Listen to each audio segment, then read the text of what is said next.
Didn't start our meeting, that's pretty Yeah. close to 1 o'clock. First of all, does anybody have any announcements? Okay, I'll ask if there are any additions or corrections to the minutes of the November 21st meeting.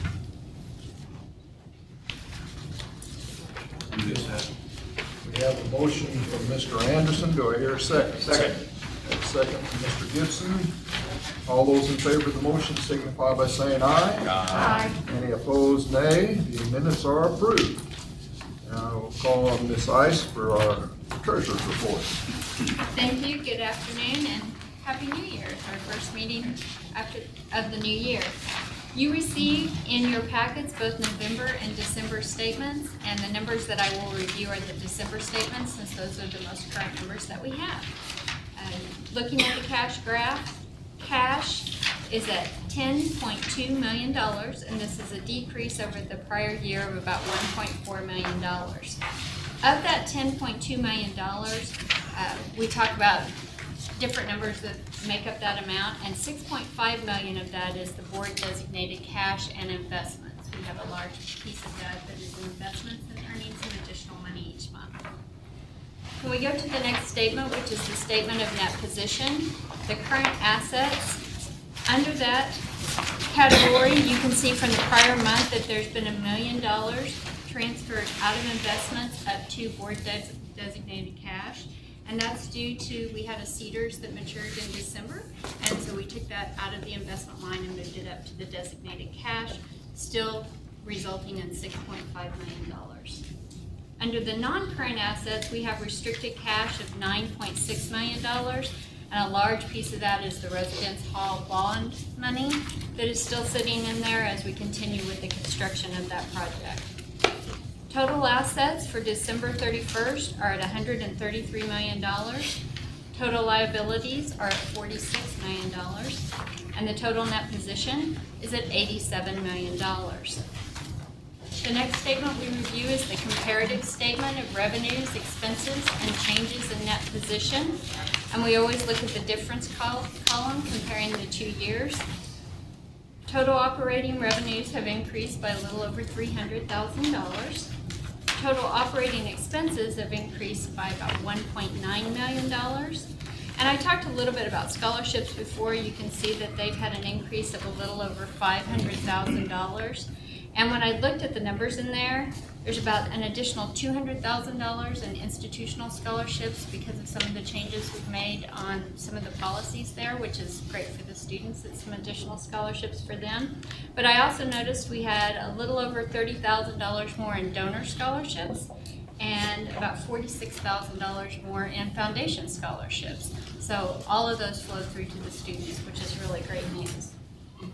Total non-operating revenues have increased by about $448,000. $300,000 of that, as you can see, is the additional money in appropriation from the performance funding money. And when you look at the loss before other revenues for the current year, we are at $1.6 million. And the prior year showed a loss of about $392,000. This gives us a difference between the 2 years, a decrease of $1.2 million. And that's everything that I have for this month. Do you have any questions?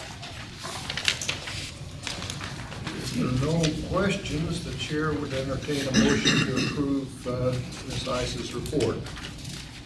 So moved. I have a motion by Ms. Flanagan. Is there a second? Second. Second from Mr. Hankins. Any discussion? All those in favor signify by saying aye. Aye. Any opposed, nay. The report is approved. Thank you. And next on our agenda is Mr. Rob Hughes, Vice President for Business Affairs. Thank you. We'll look at the construction process and on several projects. First of all, we'll start with the baseball stadium. That's a very exciting project. We all went over there yesterday, and they have most of the outfield of the baseball stadium already turfed. So it's pretty exciting. They're moving along very well. The work on both dugouts is about complete, and the roof on the with just the roof to go on those areas. The block work on the concession and the suite building is continuing. We should have that facility complete by the time that you all meet next month. In fact, I believe they have their first game prior to our board meeting next month. So if you get a chance, come out and look at that. We will have a dedication sometime in April for the whole field, baseball stadium. With the field house, the steel erection is almost complete. The north floor slab on the second floor, which is the top floor, has been poured, and that allows us to backfill the rest of the walls to keep it all without falling down. Masons are working on the exterior, interior walls on the first floor. Stud walls are going up on the first floor. Metal studs are going up on the exterior of the building, so that project's moving along quite well as well. The FEMA shelter, when we met in November, we didn't have anything over there. If you look over there now, we have a FEMA shelter. The precast panels were delivered over the holidays, and they were set, and they are all closed up. So we're going to be pouring the floor slab that will keep everything together next week, and then we'll work on the fixtures and the painting. But there is a FEMA shelter on our campus as we speak. The residence hall, all 6 buildings are framed and roofed.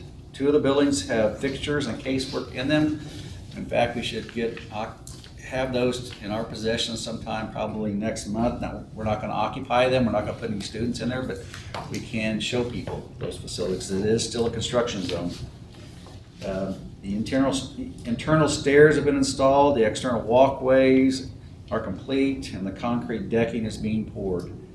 And they're working on getting the transformers for all the facilities. They have 2 of the 3 transformers set, so they have heat to most of the buildings, so they can do some painting and things like that inside. As far as the budget goes, the budget process has begun, and we'll probably want to have a budget audit committee meeting at the February board meeting, so just keep that on your radar. That's all I have. Any questions? If not, thank you for the report. In the absence of Mr. Bergman, I understand Mr. Justin Moskis is going to give a report on our athletic Thank you, sir. matters. You all have a report in front of you. I'm going to highlight a few things here, starting off with our athletic department GPA. This last semester, the overall GPA for the athletic department was about 3.06, about 2.75 for the men. The women were at 3.36. That's the third time in the last 6 years that the athletic department as a whole has had over a 3.0 GPA, and for the 320 plus athletes that we have, that's something to be said, and that's pretty much the benchmark that most athletic departments strive for there. Graduation, the athletic department had about 23 student athletes graduate in our December ceremonies. Among them were 2 that graduated summa cum laude, and then 1 that graduated magna cum laude. Jake Benton, a track and field and cross-country runner, graduated with a 4.0 GPA. He's currently in Kenya, interning at a hospital there, and he's also training for the 2016 Olympic trials. Also worth noting is a former football player, Johnny Berry, picked up his degree posthumously. He had passed away in August. So the student athletes also have a Make-A-Wish campaign each year. This year it's well underway and it's doing very well. They've raised over $1,500, which is about triple what they did last year. And then in recent events, we had our 3rd annual MOSO Trivia Night in the ballroom here this past month. It was 24 teams compete and approximately 150 people. It's the highest attended for this event, and this year we raised roughly $7,500, and Dr. Michael LaFurla's team took home the crown this year. And that is all that I have. Any questions? Okay. What's Mr. Benton's event? He's a distance runner. He's training for the marathon. If there are no other questions, we'll call on and welcome Mr. John Keaty, who is our new interim vice president for development. You can see I tend to think in bullet points, so. Actually, I tried to talk Sharon out of making me do a written report, but I figured I can do at least a minute for each week I've been here, which is 2, so. But you can see there on the report, the first bullet, December was a good month. We got 2 significant gifts that, one is, we're in the process of finalizing the agreement, the other one we have a letter on, so in the next month or two, we'll probably be announcing those as the process gets finalized. On the other bullet point there is just a little of what I'm trying to do, obviously in the short run. I don't envision this appointment going very much beyond a 3 to 4 month window. So, but some of the issues I've already visited with all the staff. One of the big ones is this coordinating all our solicitation efforts. I had a feedback from a particular donor who were calling on and said, well, you're the third person from Missouri Southern in the last month that's asked me for money. You know, we've got to do a better job at coordinating that. And part of that is a difference somewhat between donor solicitations and marketing, but people we're calling on don't really care about that nuance. So that's something we have to work on. Also, I'm trying to set out some specific measurable goals for the staff so we can look at each month and see, you know, how we progress against some specific goals. I think that will help both us and the staff. We need to increase the awareness of our planned giving opportunities. That's a little more in the line of the actual foundation work. We haven't done a lot in that area for a few years, and we really need to get back to that. There are so many vehicles out there that are really very donor friendly that people may not be aware of because we're not communicating. So we're going to try to address some of that. We're going to try to complete the fundraising for the 2 main capital projects we have going now. As Rob said, the baseball dedication is set for April 18th. And kind of working backwards in terms of signs and plaques and donor recognition. We really need to wrap that one up probably by the end of February. So the field house a little further out, but both those are going to come to fruition hopefully in the near future. And then the next big project, again, has already been discussed. We have to have some matching funds available for the Reynolds Hall renovation. So we're starting to work towards that project. That's all I have. Any questions of Mr. Teedy? If not, we thank you for your report. And let's see, next, better not skip her this time, Dr. Pat McCarron. Thank you. On the academic side, a few of you were at the commencement. That was December 13th, Leggett Platt, and we did, I thought I'd give you the final numbers. The latest numbers I saw were 304 students received their undergraduate degree, and then we had 18 that completed the cooperative master's program. So that's always an exciting time. That's what it's all about, to get to cross that stage. The faculty were welcomed back on January 9th, and they participated in we've been talking about for several months now, the federally mandated Title IX training, which you all will be involved in next month. From the faculty's perspective, it includes all full-time, all part-time. That includes dual credit. We did have 228 faculty in attendance, which was a real good turnout, and we're real pleased. Haley Hansen does a wonderful job, which you'll find out. The faculty were engaged, asked a lot of great questions, and now I think are very clear on what their responsibilities are and in terms of reporting allegations. Martin Luther King Jr. Day will be Monday, and this will be the second year that we do not have classes. And again, we do not have classes. I think we still have faculty out there that thinks we do, but we don't. Our students maybe, I'm not sure. But we are, with not having classes, we were so excited. Last year was the most we've ever had at the breakfast. And we had over 300 last year. And we really are encouraging, it's not a day off. It is a day to celebrate and to serve, and kicking it off with that breakfast, which is so neat because we get the community involved. And so we're looking forward to that again. We have a couple guest speakers that I think are going to be great. One of them, Kelly Schoenbauer Sales, I may not have pronounced that right. She will be speaking during the afternoon. And then on Tuesday, January 20th, we do have our volunteer fair again. And on Wednesday at 1 o'clock and 7 o'clock, Mr. Phil Dixon, who's the co-founder of the Negro Baseball League, museum in Kansas City, maybe some of you have been there, he's going to be presenting in Corley at 1 and 7, so that could be pretty exciting. So certainly everybody's welcome to attend those. Always keep in our mind, it's never out of our minds, accreditation, HLC, and about this time we start getting folks lined up to go to that conference annually, and that is in Chicago in late March, and there will be a number of us attending, and we're all making arrangements right now to get to that and make sure that we're in compliance and doing what we need to do to get ready for their visit.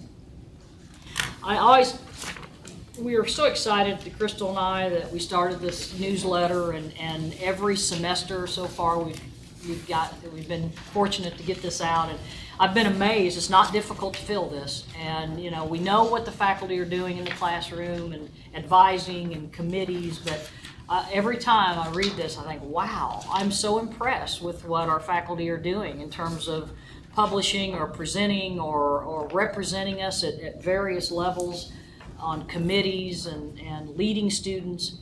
We started a section on our alumni faculty, our faculty that have retired, I should say, and I'm trying to keep in touch with them, and what are you doing that's exciting? And so this is something I'm really excited about, and I always want to share with you so that you can see what some of our faculty are doing. Sometimes it's a wow moment.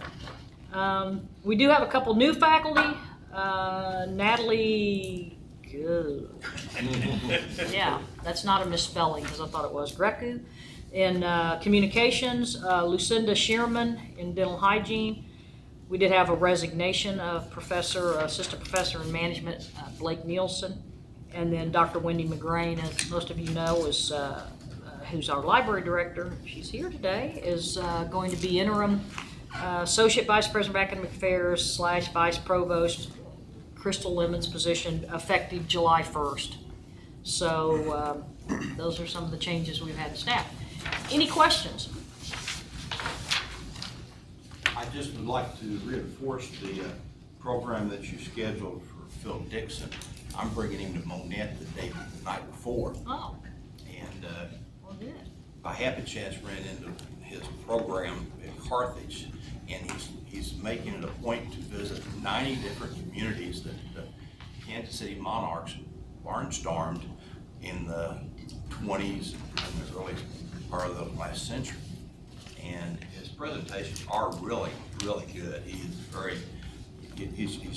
be a very interesting person to learn from. Really would be. That's great. Don't wear him out. Oh, I doubt we will. Just hoping we get a decent crowd. Very good. Thank you for your report. I'll ask for Mr. Darren Fullerton to report as Vice President for Student Affairs and Enrollment Management. Thank you. You have your report in front of you. Just a couple things to highlight. In the middle of the report, I know you're always interested in some admissions data, and so there's some charts there that show numbers, and just to highlight some of that, we had over 737 visits that our admissions staff completed in the fall semester alone. That's going to high schools, going to college fairs, out on the road actually trying to get potential students. In addition, we brought over 2,100 potential students to our campus for tours in the fall semester. So just give you an update there. Dr. LaPierre already talked about Title IX training, and they did that at the faculty meeting. The staff did that in December at a webinar. So totals to date, we've had over 519 faculty and staff that have completed the Title IX training, which is outstanding because we thought we would have large groups that, due to travel schedules and things, would miss that, but that is a significant number in the majority of our faculty and staff. Students will expect some electronic Title IX training coming out in about 2 weeks with a different webinar that will go through our Blackboard computer learning system, and the training will be geared strictly for the students. So we're excited to roll that out to them. We mentioned earlier that we are finishing our first week of classes. I want to remind students that the tuition payment deadline is January 21st, and there are still payment plan options available. KSN, to show that we're out in the community, KSN added a monthly career segment, and it'll be utilizing MSSU Career Services. Nicole Brown here in the audience with us. Project Stay, many of you know that our TRIO programs are in different cycles. Our Project Stay, which is called Student Support Services on other campuses, we just completed our renewal application to try to extend that grant for another 5 years, which helps our students, normally first generation lower income students with disabilities, and tries to reach out to those students to be successful. First year experience in the international studies are hosting Ozzy Levinelli. I'm sure I mispronounced that. He is the author of Bliss, and Bliss was the textbook for our freshman university experience course for this year. And so he was on campus yesterday and today speaking and then signing autographs and having question and answer sessions with students, faculty, and staff. Great turnouts there. Career Services, again, another thing that they're doing with the Alumni Association and the Young Professionals Network. And I put this challenge out to the board and again, the President's Council and our faculty staff. They're doing a professional clothing giveaway. Many times we forget that college students may not have business attire. And many of us, whether we outgrow some of our attire, we have clothing that might be good for a donation. And so March 9th through the 13th, they'll be accepting donations for business attire that then they will, on March 31st, distribute to students in preparation for interviews during the spring semester. The rest of the report I'll let you read and look over, but I can answer any questions you might have. If there are no questions, we will move on to Dr. Michael DeRoot, Faculty Senate President. You won't find a written report in your packet from me. Mostly what I have to say is relatively informal updates. Faculty have been on the holidays, so I've just gotten a couple of updates on things just today that I'll tell you about, and a couple of old things.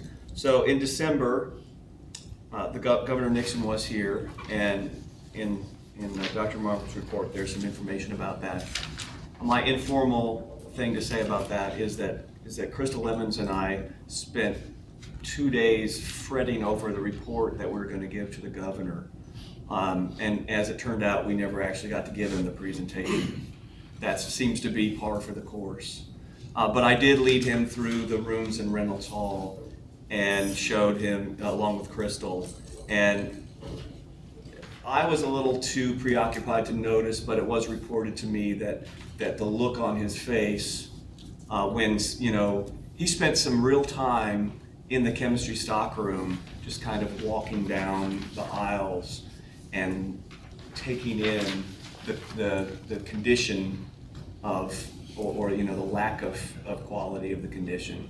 And one of his people said, "This is the worst we've seen." So I felt like that could only be a good thing for us, because the governor's been here with his own eyes and seen what improvements need to be made. And so I thought that was a positive thing. As far as other things I have to report, the Faculty Handbook Revision Committee, which is chaired by Crystal Lemons and has 7 other folks on it, continues to meet every week. And again, in April, or probably at the May meeting, we hope to have something to bring to this board after an April vote by the faculty, but I don't have anything to report on that at this time. The Smoke-Free Initiative, a task force is being put together. Rich Laird is one of the co-chairs on that on the faculty side, and he's been working with Dr. LaPira this week to organize them to meet probably next week and begin that process. And the final thing I have to report, hot off the press, is that I am serving as the vice chair of the VPAA and Provost Search Committee. We have scheduled telephone interviews with 8 candidates, and those will be held next week and the following Monday. So we'll be doing that as a committee over the next week and a half. And we don't have a specific timeline, but we anticipate inviting a subset of those for on-campus interviews very shortly thereafter. Only one candidate of those that were on our short list has withdrawn because he's taken another position. But we feel like we need to move quickly to avoid others taking a position. That's all I have to report. Any questions of Dr. Garu? Your report, though, with the governor opened his eyes and may have done far better than a piece of paper or I hope so. I think it was probably very successful, and you'll have some fruits to the labor. That's my goal, right? Hope that's the case. Thank you for your report. I'll call on Mr. Robert Frossard, Staff Senate President. Thanks, sir. I can start with, say we wrapped up December. Very proud of the Staff Senate and everyone on the university itself. Our Angel Tree campaign, first year this year. 67 children were adopted for Christmas gifts. Very proud of them for that. Hope to see that just only grow bigger. And on a second note, as Dr. Clare said, we're getting ready to observe Dr. Martin Luther King Jr. Day. A large majority of our Staff Senate will be out in the community doing a day of service that day. So just want to proud on that, and that's what I'll have. Thank you. Thank you very much. Are there any questions? If not, we will move on to Student Senate President, Mr. Jake Messer. Thank you. Since we didn't have a December meeting, I just wanted to kind of recap the semester that we had. And honestly, for Student Senate, it was a great semester. We filled all of our seats, and really our goal was to get the freshman senators that we did have involved, because we had a larger number of those. And that seems to really working well. They feel fairly fulfilled in the roles that they're currently involved in. Another thing that I want to talk about is biweekly pay. We got the idea started, and obviously, since it's now happening this semester, we've gotten a lot of positive responses and feedback from students that are saying this is a fairly positive and good thing. For those who don't know, last semester students were paid monthly, and since they are making minimum wage, only up to 20 hours a week, getting paid weekly, at least for them, was a lot more beneficial. And so we've been, again, hearing a lot of positive responses about that for such a simple idea. Looking forward, Tobacco Free Campus Committee, we've nominated 2 people, Brooklyn Lampy, our Vice President, as well as Lucas Stanley, who's our Secretary. They'll be serving on that ad hoc external committee. As well, St. Baldrick's Day, which is our annual fundraiser that we hold for childhood cancer research. That's going to be underway, and we already set the date, I believe, to March 25th, so the calendar's clear for that. And also, we have been in talks of starting a dorm side forum. We've focused a lot of our efforts on this side, but we also want to know what dorm students who have to spend primarily most of their time over there, what can we do to improve your environment, what can we do to improve things over on that side.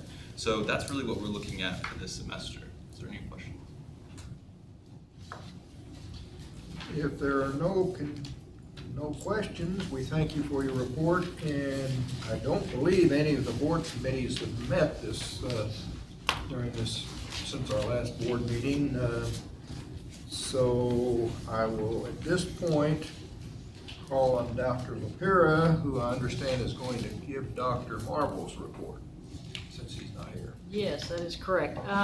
You have a written report, and I'm not going to read it word by word, but there are a few things I will highlight. He wants to apologize for not being here. He is at the NCAA convention with Jared Brueggemann, and he said that he wanted to, again, apologize for not being here, and that since we didn't have a meeting in December, it will be a few months since he's met with you. He mentions that the faculty members were welcome back, and again mentioned the Title IX training. He also mentions, and now I know why every time he says, well, everybody's already said all this, but let me get through this here. He mentioned the visit from Governor Nixon, but also mentioned that what happened that morning. And that morning, we hosted area legislators and spent some time with them talking about how the financial constraints of the university, and because of the reduced state funding over the years and the cap on tuition, this problem with the linking tuition to CPI, and mentioned that we have the lowest total revenue per student of any public university in the state of Missouri. And I think that was kind of the big message to our legislators, and ask them to seriously consider this issue and to help us come up with creative solutions for this problem. Also then, with Governor Nixon, he did give his support for a $5.2 million renovation project to improve our labs and facilities in Reynolds Hall. Dr. Garrett has already mentioned about the VPAA search, and he just wanted me to reiterate how great the committee has been, and it's been a very good search committee, and how difficult it's going to be to replace the current VPA. No, he didn't say that. I just misread that. Sorry about that. Sorry about that. Let me get my notes here. All right. Joanne Graffam, he wanted to remind you that John Teedy has accepted as an interim. However, he's working closely with the foundation to identify an ideal person to fill the permanent role, and remembering that this position is half of the salary is paid by the foundation. He also wanted to mention that on December 9th, we had the freshman legislators tour on campus. We had 50 newly elected lawmakers on campus for lunch and a brief presentation. We invited Crowder College to join us, and Glenn Colthorpe gave a presentation. Dr. Marble gave a presentation. We had our steel drum music in the background. We had some African art collection pieces out for them to look at. And so that was a very positive, productive day for the legislators tour. The non-smoking group that Dr. Groot mentioned, we did give them some homework over break, which was to review we had given them a few of the policies of other schools that are similar to us, and what's their policy look like, so that when we return, which we will probably get together next week, we already have a good idea of what others are doing and direction we want to go. CQI and program prioritization, he keeps reminding you all that we're working, and I know from the academic side, we did it again this morning, the deans met, and we identified all those areas that we needed to go further with, and we've developed action plans for each of those. Some of those action plans require a task force or whatever, but we are now going into, if you'll recall, every department had the opportunity to give voluntary changes, and that was great, and we got a lot out of that. But for those areas that weren't addressed, we're following up on each one of those. So that's going on, I think, at the various levels. Right before break, he mentions that there was a faculty comprehensive compensation committee that met with him to discuss how we might look at equity adjustments, make salaries more competitive, and he just wanted you to know that they did a great job with that, and that he's very thoughtful about both staff and faculty and all of the folks on campus, the importance of working together to develop fair, affordable programs for salary increases and overall financial stability committee and the Great Game of Education initiatives, hoping that those will play into this. Regarding the Great Game, there's been movement forward with the design team, the critical number task force, developing training materials for the campus members. I know several of them have gone to training in Springfield, and again, he points out that Scott Craig and Jeff Gibson are doing a great job leading the initiative, and can't wait to see what the outcome's going to be and what this is going to look like as we move forward. In closing, I'd like to encourage everyone to keep an eye on the campus calendar events, because the spring semester is packed with opportunities to attend concerts, plays, recitals, athletic events, and various other activities. Hoping that you'll be able to attend as many of those as you can, showcasing our incredible students and demonstrating the remarkable guidance these students receive from various faculty, staff, and coaches, and that they all do an incredible job. That is Dr. Marble's report. Thank you very much for sitting in for Dr. Marble and giving the report. I'd ask if there are any questions, but I guess we'll save them for when Dr. Marble returns. Do we have any old business to take up? If not, do we have any new business? I believe we have consideration of academic policies that we need to take action on? Yeah, you just have a few things there, and mainly what I'll say is it was, again, cleanup prior to the catalog getting put together, cleanup of courses that maybe haven't been offered for a number of years, and just making sure that the catalog reflects that. The chair would entertain a motion to approve the academic policy proposals that have been submitted to you. Is there, do I hear a motion? I'll make, We have a I'll motion. make that motion. I'll second. Okay, we have a motion and a second. Any discussion? All those in favor of the motion signify by saying aye. Aye. Any opposed, nay. The motion is approved. At this time, I see on the agenda that we have a distance education presentation by Dr. Gopira and Dr. Scott Snell. Yes, I would like to introduce Scott Snell. Scott will stand up here, and he is our director, and I know that we've frequently had questions about our online learning and distance learning and what the status is, and so we have invited Scott to, and I know he can introduce, he's got several members of his staff here, but invited him to give you a short presentation, and then certainly any questions you have about our distance learning program. Scott?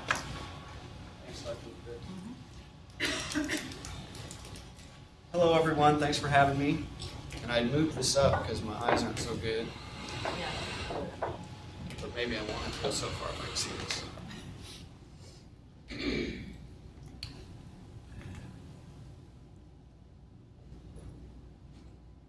Oh, I You need turned to it mo- off. Further up?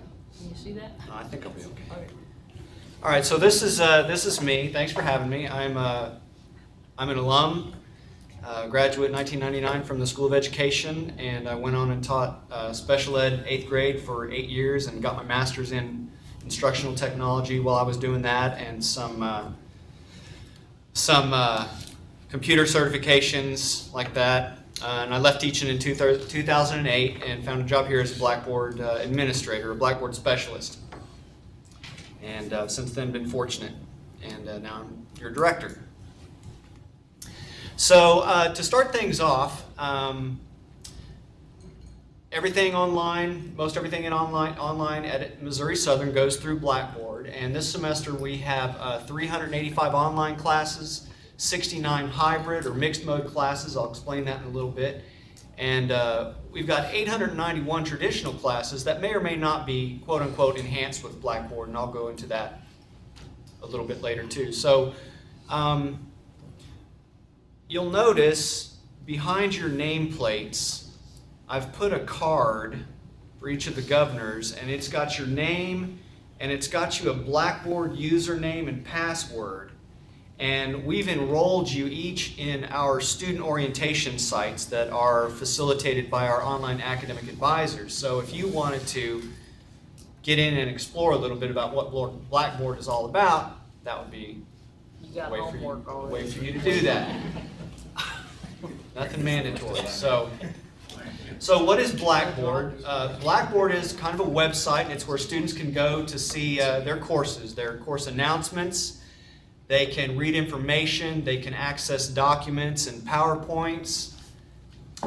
There's links to student resources like our online tutoring and our online bibliography management software. They can submit assignments.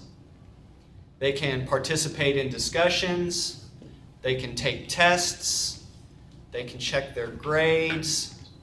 And they can receive feedback from their instructors.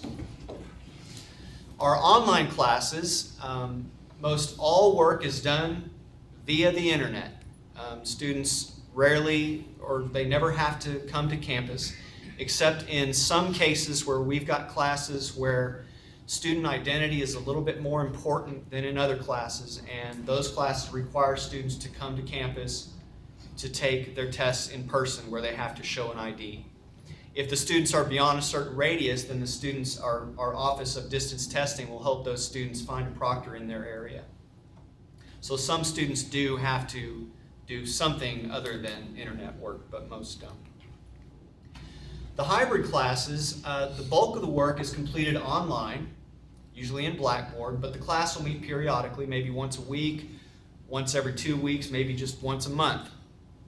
And this provides an opportunity, ideally, for the class to be flipped, and you may have heard that, but what that means is, instead of the students coming to class and listening to lectures, lecture materials are put on the internet, and the students can watch the lectures, do the readings before they come to class. And when they come to class, class can be spent with in-depth discussion or other more engaging learning activities. And we do have quite a few, well, we have a growing number of hybrid offerings here, and I'll show you those later. And finally, in the traditional class, every class that's offered at Missouri Southern gets a Blackboard site. Not everybody uses them, and I don't have an exact number on who enhances their class, but again, instructors can use the accompanying Blackboard site to put handouts up there so students can have access to them 24/7. They could put audio up there for students to review, or even videotape of lectures for students to review outside of class. And again, that gives teachers an opportunity to flip their classroom. They can have students do a lot of the groundwork on the internet before they come to class and make better use of class time other than just listening to lectures. A lot of instructors also make use of the Blackboard Grade Center function, which lets students submit their assignments into the Grade Center, and it's stored and kept there for the instructor and the students. So that's a good technology. These are some comparison numbers for MSSU and the universities you see up there, their logos, and these include undergrad, grad, certificate programs, minors, and certifications. And so we've got 27. And this is the breakdown of our online programs here at MSSU. We've got 9 bachelor's degrees, 4. These 9 are available completely online. These 4 bachelor degrees we call degree completion because not all of the courses are offered online here. We've got 11 minors and 2 certificates and 1 other, which is a law enforcement associate's. These are the actual names of our bachelor's degrees online. You'll see business has the most, criminal justice has 2. These are our degree completion bachelors: environmental health, general studies, health science, and applied science. Those are our minors: an entrepreneurship and a paralegal certificate, and the associate of law. Okay, now this is a graph that shows the total course offerings per semester. On the left over here, you see the academic year of 08, fall, spring, and summer semesters, and then it goes on from the left to right. The blue bar are our hybrid offerings, the red or orange bar is the internet offerings, and the gray is the traditional offerings. So that's a course comparison. And you'll see a trend there with our internet offerings rising. We're offering more courses as time goes on. This is the same graph, but with credit hours.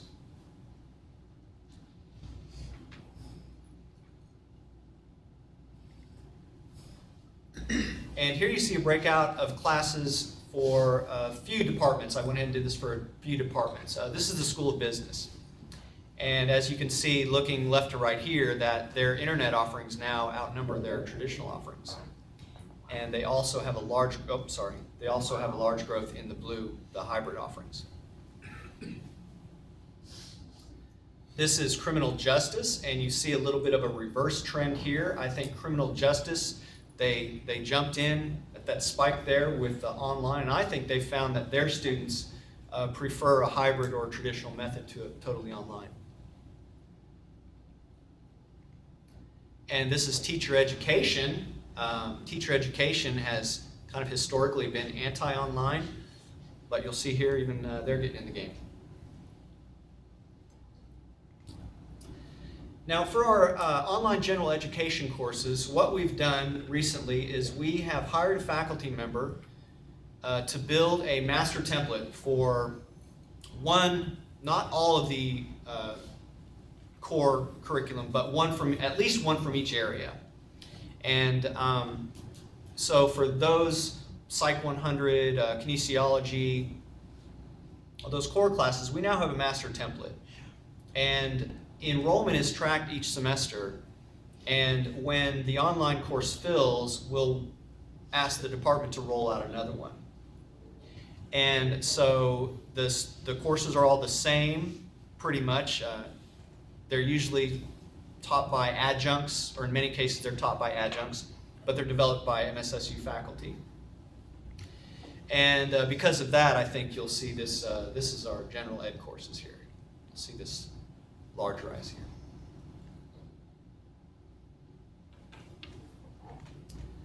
Back Um, that up a yeah, I minute, will. Scott. So for the first time ever, this spring, Gen Ed, we have more internet offerings Gen Ed than we do traditional, We are, if I'm reading that correctly. You are. For the first time ever, online Gen Ed. Okay. you are reading that. So moving on to students, we've got kind of three classes of students that use online courses. We've got, every semester we'll have a class of students that are enrolled in one or more, but they have on-ground classes as well. And every semester we'll have a group of students that, for that semester, are only in online classes. But just about all of those will have come to campus previously. So our students kind of mix and match semester to semester. We have a very small number that are entirely online and have never been to campus. But of the students in one or more online classes, they are mostly female, 62% female, and these are the relative ages. And in only online classes, the ages are a little bit higher, and it's even a bigger female population. This is a breakout of our out-of-state students that are taking one or more internet classes, and this is for this spring semester. And I left Missouri off the pie chart there. Most of our students are from Missouri, and the other big pieces of the pie are Oklahoma, Arkansas, and Kansas. But you'll see we have a lot of other states represented with one or two or three students.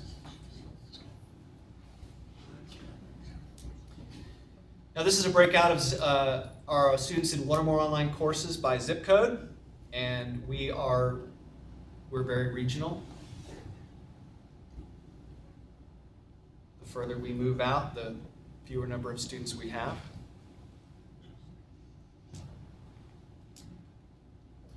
Now we're into, this is a count of students. So this shows per academic year from left to right,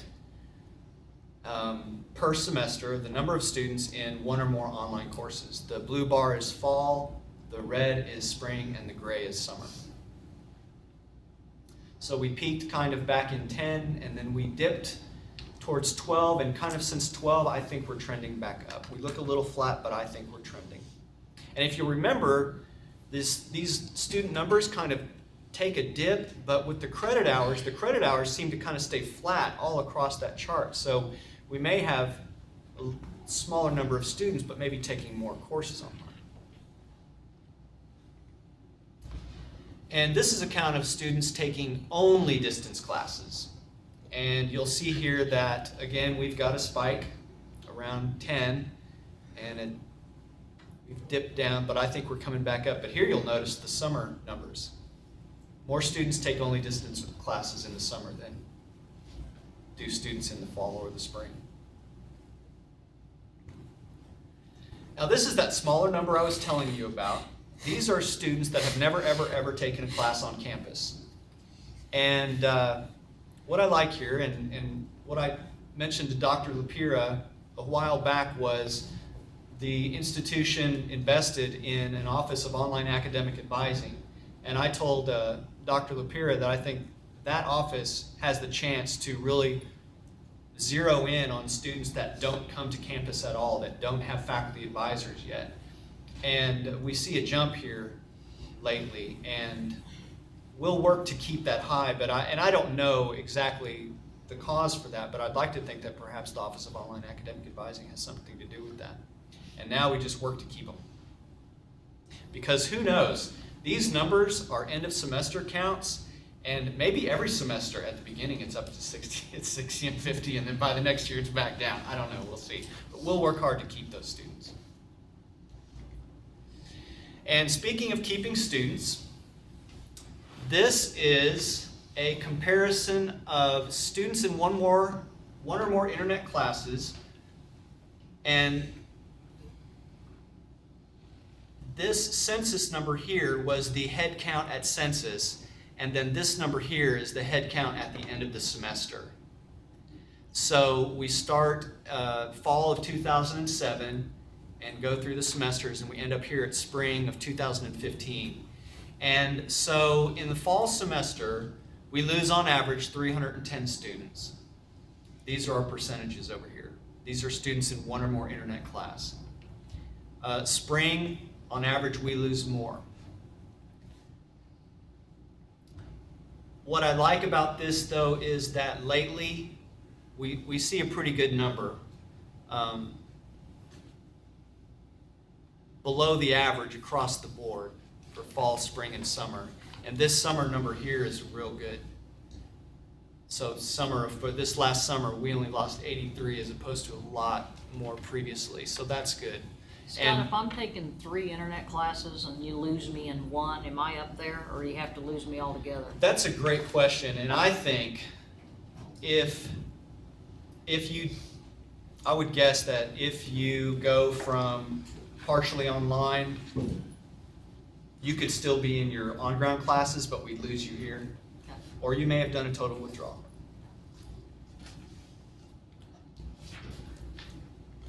Now this shows the same numbers, but these are students in only internet classes.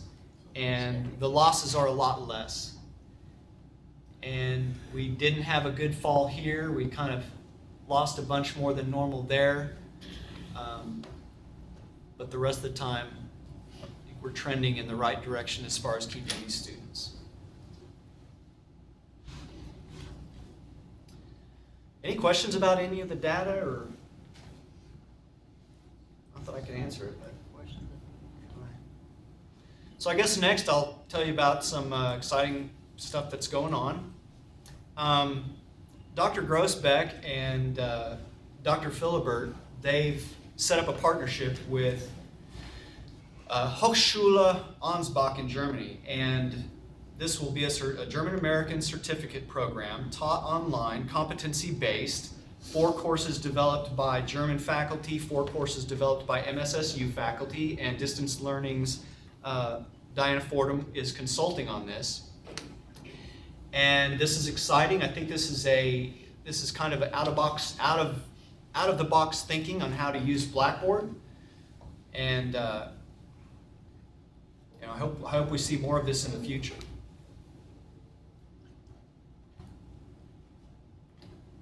This is another similar partnership. This is it Dr. Moose? Okay, Dr. Chris Moose has a partnership. We met with 2 representatives from Odessa National Maritime University in the Ukraine yesterday, and they want to do something similar. It's a management program, and Felicia Morley, this is our Felicia Morley down here, one of our instructional designers. She is going to train the Odessa faculty to build courses, a lot like Diana's going to do for the German faculty. And Odessa is going to offer those courses to other universities in Ukraine, get those students in those courses, and that'll suck them into their Odessa University and into their program, and eventually they'll spend some time over here on our campus. Scott, number 4, I think we have 7 here right now, your 4th bullet. We do, yeah, and I don't know if they're part of this program or not. I think they are. Are they?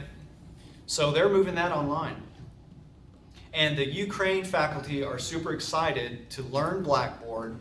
They're interested in paying for training. They're interested in having somebody here develop a online course. They talked to Katie Graham about developing a course in Blackboard that would teach their faculty how to do English research.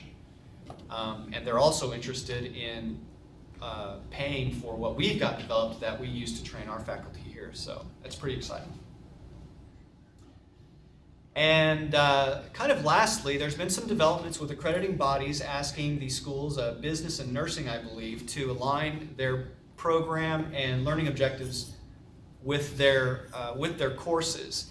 And so Lynn Corvick has worked with Diana Fordham, and the nursing department now gives all of their exams through Blackboard, and all of these exam items are aligned with goals or objectives, and can be reported on really easily. So they've got a big tool to measure student performance on a pretty rapid basis. They're real excited about that, and I think School of Business is doing something real similar. So if I could, I'll explain to you what Blackboard's doing there.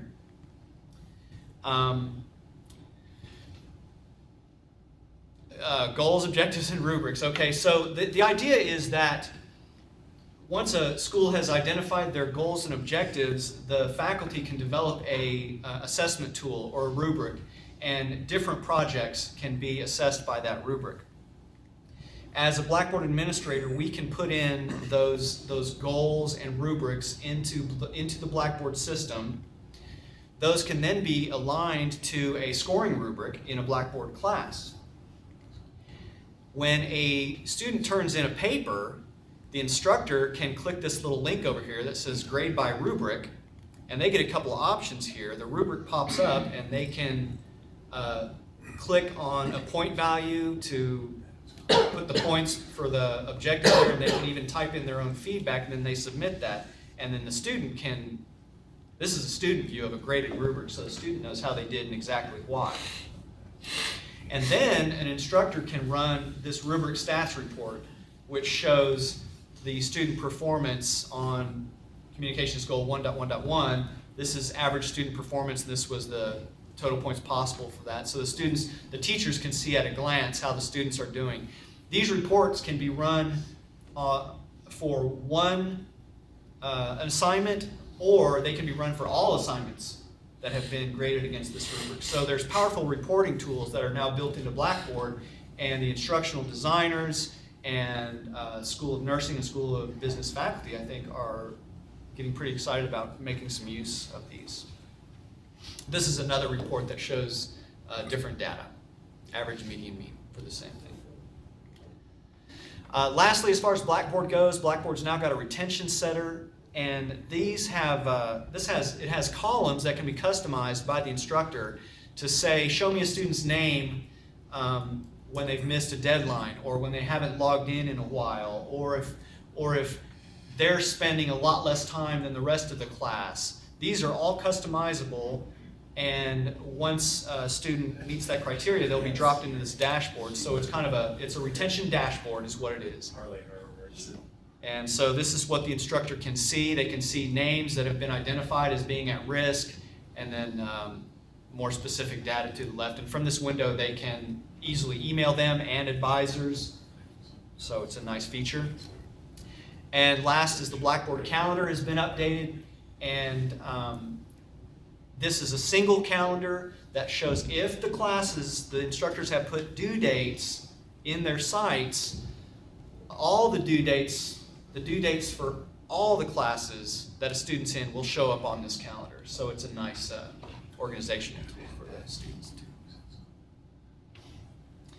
And last, I just had, if you're interested, kind of the latest data on where online's going nationally. There's a little 2-minute video here. Maybe you want to watch it, maybe you don't. Yeah? Yes. Is that a yes? Okay. Roll film.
would you bring up my PowerPoint again? Because if I click this, it goes back to the very first slide.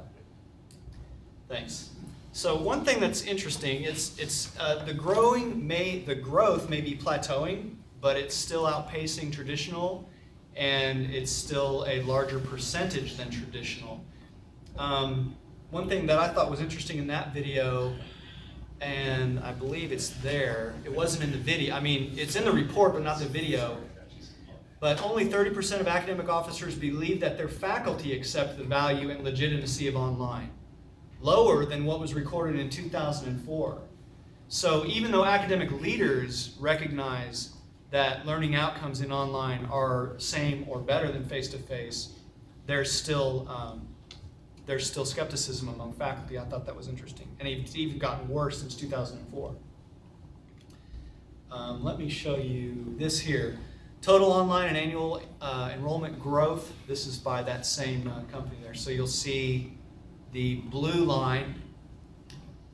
This is the online enrollment as a percentage of total. I can't see my colors now, but this down here is annual growth of total, I think, and then this one here is online enrollment. So I think the message from a lot of people is that, you know, it's not a fad, it's not going to go away,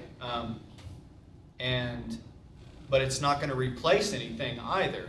And it's important for institutions to, I think students expect that option now, and I think MSSU is doing a good job of offering it so far.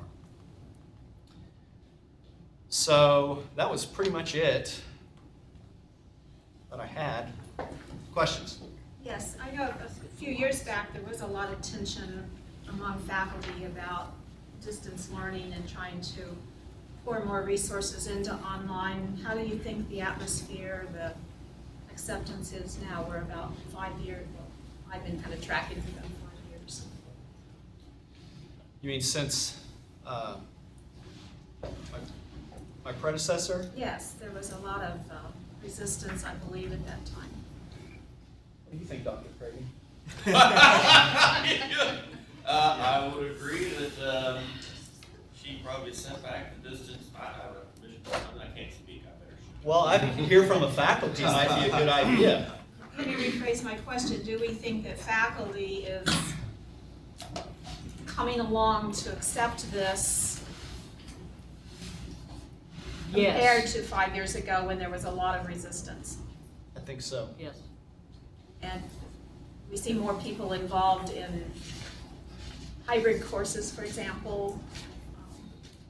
I will speak on behalf of your group, but we have some wonderful staff over there, and that has, I think, changed the whole attitude of the faculty, working with our instructional designers. Two of them are here, Felicia and Diana, and I think they now realize, oh, I've seen faculty. Light bulbs going on. Yes, and I think the other thing we did though was we had it so rigid that we now are able to meet, I guess, federally mandated, state mandated requirements for discussion boards and this and that, but with some flexibility. I mean, I think that's really what happened, is that we recognize there's different ways to get there.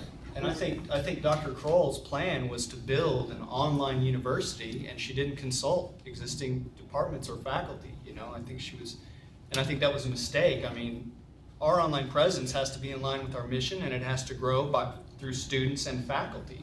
You know, there's got to be a fit there. It's got to grow organic. And so I think with the current staff that we've got now and the relationships that they're building with departments and faculty, I think we're seeing, less of a defensive posture and more of an adoption. Yeah. Thank you to everybody, staff and faculty, for getting past that, because it was a concern for a while. I was just wondering if some of the dissatisfaction has been with specific programs that haven't been well done, and if that's contributed to some of this. Some of the dissatisfaction on the part of Faculty, if there have been some, I assume that some programs haven't been done as well as others, and that there may have been some. I think what happened when I hope it's not being inappropriate to keep bringing up Dr. Kroll's name, but is it? Is it okay? I think you just did. But I'll stop if it's, I'll go on then. I think online classes had grown organically. You know, faculty and departments had built what they had built what they had built, and then when Dr. Kroll came in, she broke a lot of that down, and she said it's not good enough. You have to have this, and this. And so we lost some good instructors at that time. They just quit doing it. And Dr. Kroll was right in a lot of things. She was right. There were some things that needed to be addressed that weren't. So I'd like to think that we're kind of coming out of that with kind of a best of both worlds eventually. If not yet, I think that's where we're working towards. So I think some dissatisfaction was, hey, I've been doing it this way for a while now. Students are happy, they're learning, you know, and now. So I think that was a lot of the dissatisfaction, and then a lot of the mistrust when. And you may be asking too, resistance to go to online, and I do think there are departments that are resistant because teacher ed is one. How do you teach online? How do you peer teach or practice you know? And so I do think that resistance there. I do think we've seen a lot more hybrid from folks that had resisted labs and how do I do a lab online? And so we have seen folks that resisted kind of tiptoeing into the hybrid model. Or more flipping in terms of, even if it's a traditional class, more flipping of Yeah. how you're presenting material versus discussion groups. Just out of this meeting with the Ukrainian people, we learned that their Ukrainian students were having problems following the language of the instructor because she spoke fast, and so she spoke quickly. And so we've already reached out to that instructor to say, hey, our video production crew has said, hey, let's put some videos on Blackboard so that those students can go back after class and review that. So it's just those types of things that really add value. Yes, sir. Dr. Lupira and I have had some discussions about what it means to be a professor and what it means to grade and how do you grade and how do you satisfy yourself as a professor that what you're trying to get across is getting put across. And I like the idea, and I wonder, my question is this, I wonder if the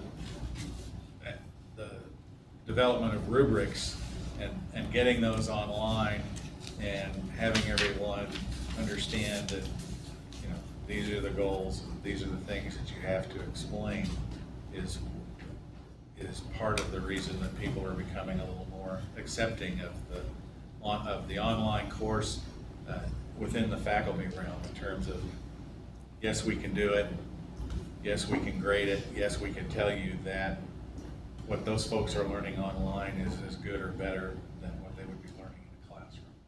I think so, and I think the team does a good job when they work with faculty to start at the beginning. You know, what are your objectives? And I think a lot of times that's a little bit of maybe a wake up for the faculty. Not a wake up, but an okay, so you're taking student learning seriously, and then these awesome tools of measuring to boot. I think about how valuable that would have been to me as a student when I was, you know, in college, to be able to have a professor score my exam and be able to look at point by point what was lacking in the work that I had done.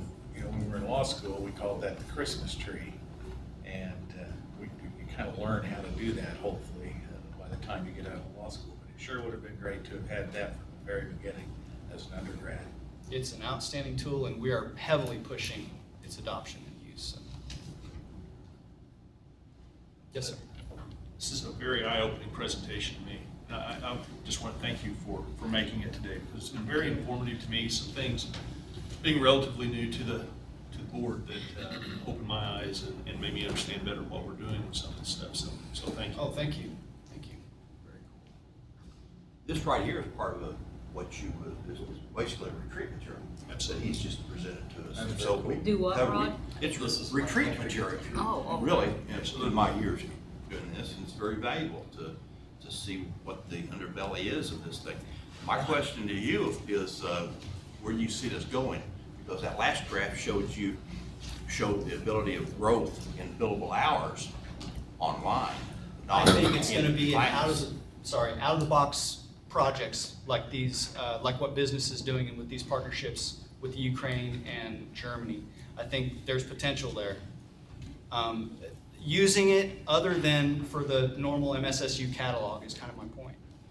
You know, it's an expensive piece of software we have, but it's really powerful and we can do a lot with it. And I think it can accommodate things when people have ideas. Like, I want to work with Ukraine or Germany to give online classes to both our students taught by both faculty. You know, MSSU has the LMS. And see, LMS is Learning Management System, Blackboard. That was the draw for Ansbach and the Ukraine because they don't have one. So they get to use ours. And they're like, yeah, we'll pay even. You know, so there's a lot of opportunities there. You don't have to be a foreign country, though. No. You can be in Arkansas. Yeah. Because I had a daughter in Arkansas, and that's how she achieved 2 degrees. And speaking to the Blackboard issue, I've already lost mine apparently, or I never got one. What, your card? My card. We probably dropped you because you didn't do your homework. Sorry, and I will You gotta get you one. participate. Crash the system. Mr. Snow, do you have concerns about not having the financial resources you're going to need to move this forward, or are we doing okay in that department? Doing fine in that department. Thank you. Rob, Good to hear. take a breath, Rob. That's good to hear. Good to hear. Governor Cumber, he Blackboard- has 94 more slides that he could show you. We've got the Monarch version, the Cliff though. Cliff notes very good. It looks to me to be a real opportunity going forward to open up some markets that either we're not serving now or maybe are inaccessible to us at this point in time to be able to do this online. I think there's a lot of exciting news. There is a here. lot, and that's. A lot of exciting news, especially as we look forward to trying to improve revenue streams and that type of thing. That's, you know, get creative with Blackboard, and I think a lot of things could happen. This is an institution of 35% non-traditional. Yeah. That's made for us. Partnerships with businesses for competency-based certificate programs, tons. But we've got the department now to support it, and we definitely have the software, so. I just don't have the ideas. Other people have better ideas than me. Anything else for Scott? Since all the productive discussion has occurred, I'll just tell you a personal story. A few years ago, Dr. Kleindl asked me to come and speak to one of his classes, and I didn't know it was being recorded. Sometime later, one of our employees' son was enrolled in Dr. Kleindl's class online, and she said, she came in my office and she told me a story. She said she was walking down the hallway and she thought, what is Bill Gibson doing in my son's bedroom?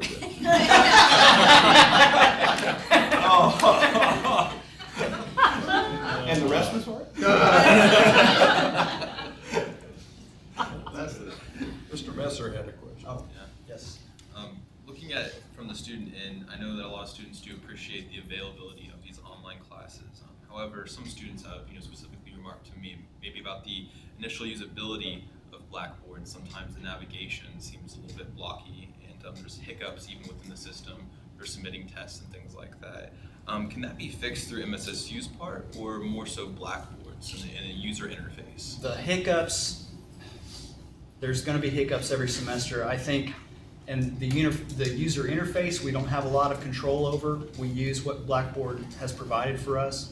But one thing we have started, the Academic Advising Office and the instructional designers have built student orientation sites, and students in their first internet class are automatically put in those, and it's got 4 modules taking them through Blackboard. We're hoping that'll help with some of the learning curve. But technically speaking, we've got the Blackboard help desk, and we try to pick up when we get calls. But if there's hiccups, it's usually out of our hands, other than to we'll provide workarounds.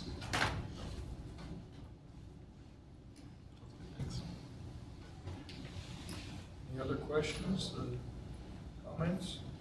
If not, thank you very much for your Thank you. presentation. Thank you. other items of new business? I do have one. At the luncheon prior to our meeting, we were discussing the possibility of having a retreat in April, and it was suggested that we have members of the board and other faculty and so forth submit any suggestions for items that might be discussed at a retreat.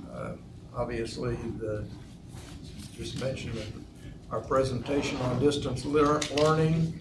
I know the discussion of the great game of education and other things. So anybody that has any ideas or suggestions, please feel free to submit them to, I guess, in Dr. Marble, or send them to all the board members, and we'll take a look at those and try to come up with some areas that we might discuss at a retreat in April. Is there any other business? If not, the chair would entertain a motion to adjourn. So moved. Have a motion. Do we hear a second? Second. Have a second? All those in favor signify by saying aye. Aye. Any opposed, nay? Motion carries. We are adjourned. Thank you for your attention. Good to see you. Yeah. All over.